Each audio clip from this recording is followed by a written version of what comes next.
Hey everyone, it's Tracy here with another card for you today.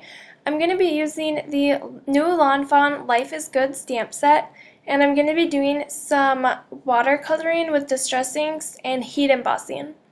So I'm going to start with the little sand hill, and I'm going to use some Versamark ink and just stamp that right onto this piece of cardstock that I have.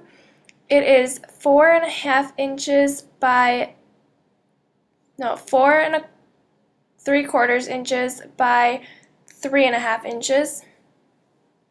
And I just stamped that on there twice. And now I'm going to be using some chestnut embossing powder. This is from American Crafts. It's the Zing embossing powder, and it's a really dark brown.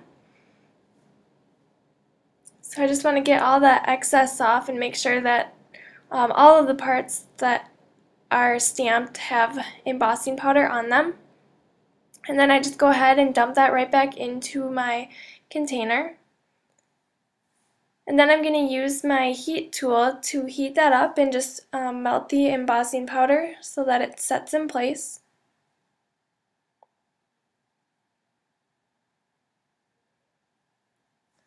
Alright, and then I'm going to use some distress inks to color in the sand. I'm going to start with the antique linen, and I'm just going to put some of that onto my craft sheet and then use a paintbrush to kind of paint that in. And then I added some gathered twigs just to put a little bit of different color in there. This is a little bit darker of a color than the antique linen. And once I get that set, I'm just going to take my heat tool and dry that. And then I'm going to go back with some gathered twigs and add a little bit of darker color. This is the nice thing about the distress inks, is you can dry them and then build the color on top of each other.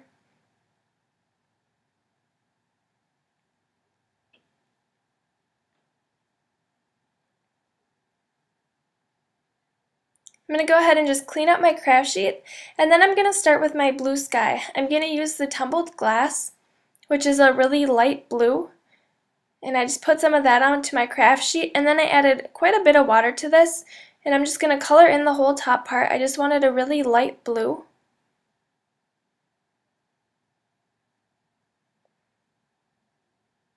And then I took some broken china and just added a little bit of darker blue color to that.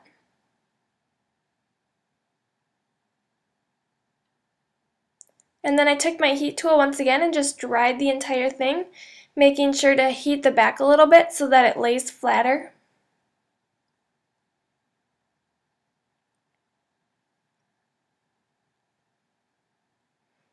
Alright, so next I'm going to stamp the two images that I'm going to use on my card. I'm going to use the sandcastle and then the crab.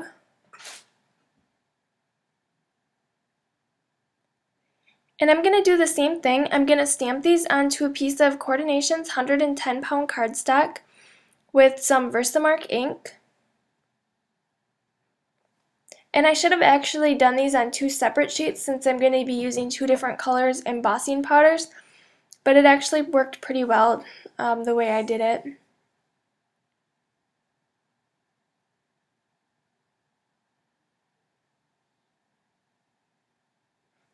So for the sandcastle, I'm going to be using the chestnut brown again.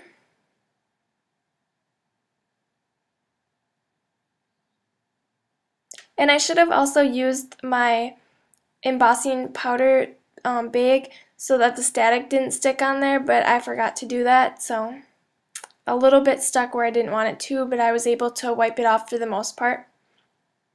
And then for the crab, I'm going to use the rouge color. This is a really pretty red.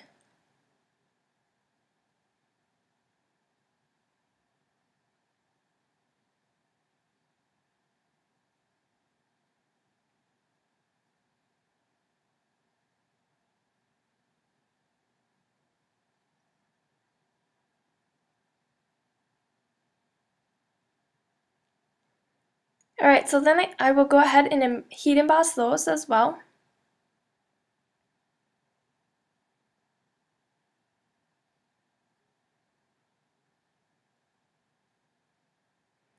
Alright, so I cut those two apart because I'm going to be coloring them in with different colors, For the sandcastle, I'm going to use my antique linen again. And then I'm just going to color in the whole thing. And I'm going to do it a little bit outside of the lines because I'm going to actually leave a border around the edge when I cut them out.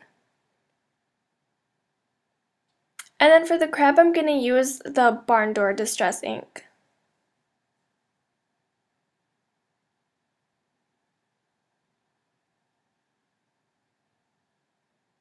And then when you do the watercolors, you just want to remember that the less water you have, the more vibrant the color is going to actually be. So you can kind of change the color within itself from lighter to darker depending on how much water you add to it. And then I'm going to go ahead with both of these and use my heat tool to dry them. You just want to be careful when you do it with the embossing powder again, just so that it doesn't melt or anything when you're heating it for the second time. So as you can see, I went ahead and fussy cut those out, leaving the little border around the edge, which, I mean, it doesn't look perfect, but I really like the way that it looks, the whole watercolor look.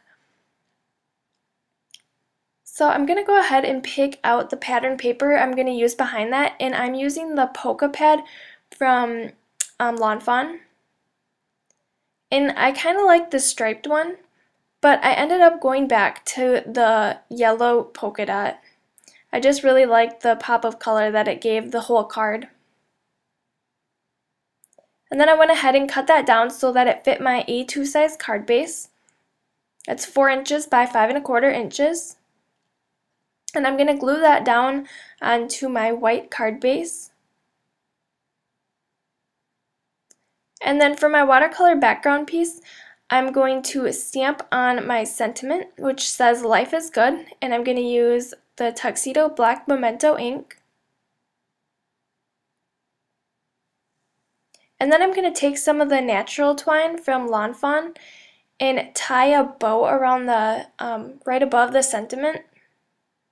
It was a little hard to get off the spool because it's brand new, so it doesn't spin as well. But I just cut a short piece off and then I tie it onto each side. And then I cut another little piece, and that is what I tie the bow on with. I just find it much easier to do it this way, especially if you don't have another finger that can hold the middle of the bow down while you tie it.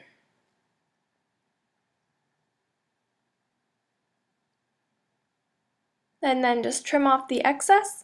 And then I'm going to use some foam squares to pop that up on my card base. And these are the foam squares. These are from Best Creation. I really like them. They do have bigger ones, which I think I have, otherwise I need to pick some of those up. But they're super cheap and you get so many on a sheet. And then I will just adhere that down. And then I'm going to use the same foam squares just to adhere the sandcastle and the crab right onto the card.